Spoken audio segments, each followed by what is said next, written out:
عمر ابن عبدالعزیز کے زمانے میں ایک عامل یعنی جو لوگوں سے وسائل اکٹھے کیا کرتا تھا، عمر ابن عزیز سے کہنے لگے، عمر یہ جو آپ کی طرز حکمرانی ہے نا، اس لیے کہ مسلمانوں کی جو طرز حکمرانی ہوتی ہے اس میں اخلاقیات ترجیح ہوتی ہیں، آمدنی ترجیح نہیں ہوتی۔ یہ جو بے دین لوگوں کی حکمرانیاں اور حکومتیں ہوتی ہیں وہ ایک منظم تجارتی ادارے ہوتے ہیں جن کی ساری نظر ہوتی ہے کہ آمد کتنی آئی ہے، وسائل کتنے آئے ہیں، پیسہ کتنا اکٹھا ہوا ہے۔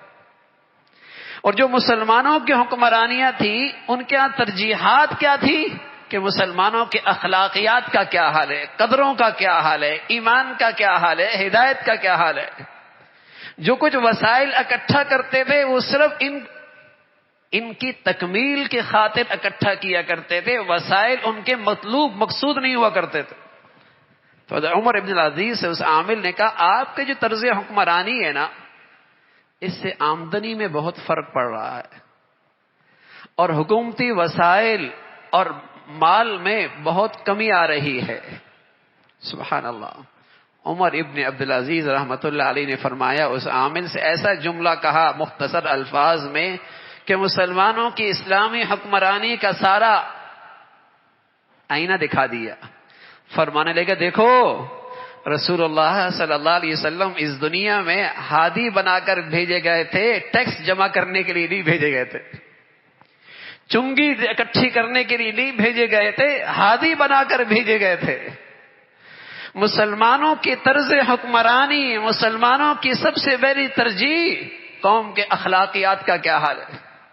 لیکن اب تو چونکہ اخلاقیات مطلوب اور مقصود ہی رہی تو اس قوم کو سود بھی کھلایا جاتا ہے، رشوت بھی کھلائی جاتی ہے، شراب بھی پلائی جاتی ہے، بے حیائی اور فحاشی کے دلدل میں بھی ڈالا جاتا ہے، اس لیے کہ آمدنی جو ہوتی ہے اور وسائل جو حکمرانوں کو ملتے ہیں، حکومتوں کی تجوریاں جو بھرتی ہیں، قدریں کوئی چیز نہیں، اور اس کا نتیجہ یہ ہے کہ پوری قوم کا ذہن تجارتی بنتا ہے، پوری قوم کا ذہن تجارتی بنتا ہے، وہ نفع نقصان کو دیکھتا ہے، وہ قدریں، وہ رشتے، وہ محبتیں، وہ پیار، یہ سب ثانوی درجے ہیں، میاں نفع ہے کہ نہیں، اس سے مجھے فائدہ ملے گا یا نہیں ملے گا۔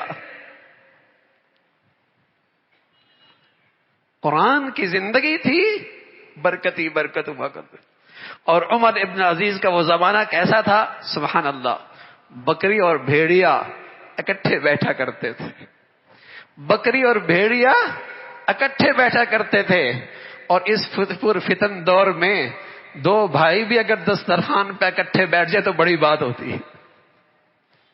وہاں بکرے اور بھیڑیا اکٹھے بیٹھا کرتے تھے، اس کو اس سے اطمینان تھا اور اس کو اس سے امن تھا۔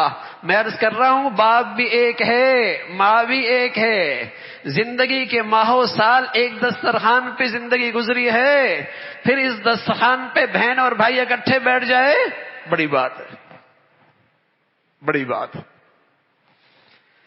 ارے میرے عزیزو، کیا کھویا ہے؟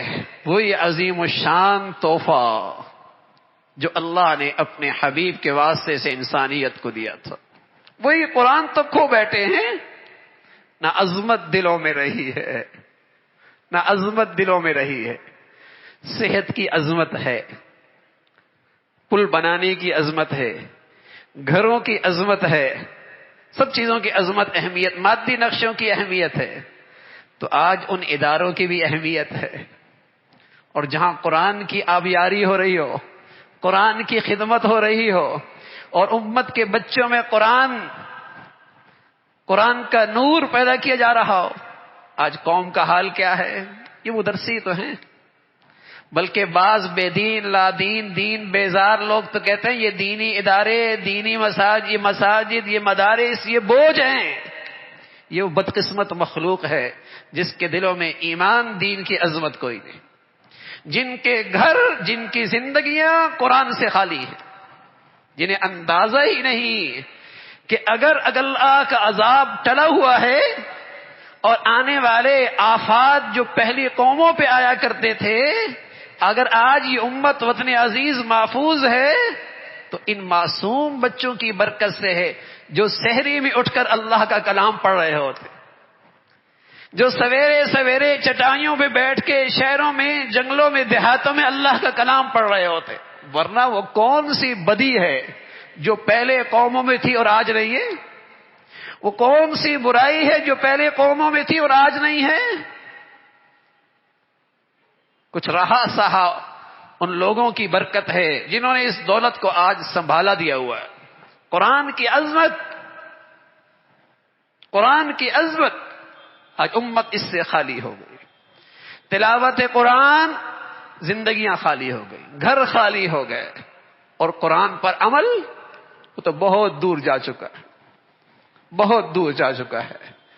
تو میرے عزیزو، آمد رسول اللہ صلی اللہ علیہ وسلم کی آمد پر جو امت کو ایک بڑا تحفہ ملا ہے وہ قرآن کی دولت ہے۔ اس کا پہلا حق ہے اس کی عظمت ہو، اس کی عظمت ہو۔ اس کا دوسرا حق ہے اس کی تلاوت ہو، اس کا دوسرا حق ہے اس کی تلاوت ہو، اس کا تیسرا حق ہے اس پر عمل ہو، اور اس کا چوتھا حق ہے اس کا نظام، اس کی دعوت، اس کے پیغام پر اس کو عام کرنے میں میری زندگی کتنی لگ رہی ہے، میرے وسائل کتنے لگ رہے ہیں، میری صلاحیتیں کتنے لگ رہی ہیں، یہ قرآن کا حق ہے۔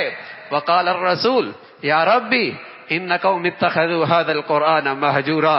جس نبی سے ہم شفاعت کی امید لیے بیٹھے ہیں، حوض کوثر پہ ہم نے آپ کے دست مبارک سے پانی پینا، یہ ہماری زندگی کی سب سے بڑی آرزو ہے۔ اگر رسول اللہ صلی اللہ علیہ وسلم وہاں کھڑے ہو جائیں اور یوں کہہ لگیں وقال الرسول یا ربی ان قوم اتخذوا هذا القرآن مہجورا، اے اللہ میری یہ امت کا وہ حصہ ہے جس نے اس قرآن کو پس پش ڈال دیا تھا، جس نے اس قرآن کو پس پش ڈال دیا تھا۔ تو میرے عزیزو، یہ عظیم الشان امت کے پاس تحفہ ہے اور بڑی مبارک دولت ہے۔ زندگیوں میں لائیے، گھروں میں زندہ کیجئے، اپنے گھر کے اندر، اپنی زندگی میں تلاوت قرآن کو وظیفہ بنائیے، پھر اپنی زندگی کی برکتیں دیکھیے، پھر دل کا اطمینان دیکھیے۔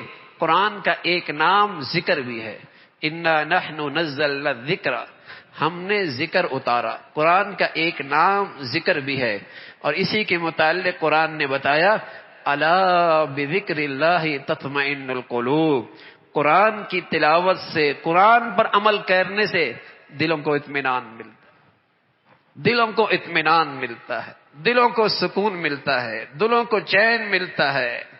الا بذکر اللہ، اللہ کے ذکر سے، اے الا بالقرآن تطمئن القلوب۔ تو بڑی مبارک تحفہ ہے اس امت کے پاس، اللہ ہمیں اس تحفے کی قدردانی نصیب فرمائے، اور جو حقوق مسلمانوں پر اس کے ہیں، مسلمانوں کے لیے اس کی ادائیگی آسان فرمائے۔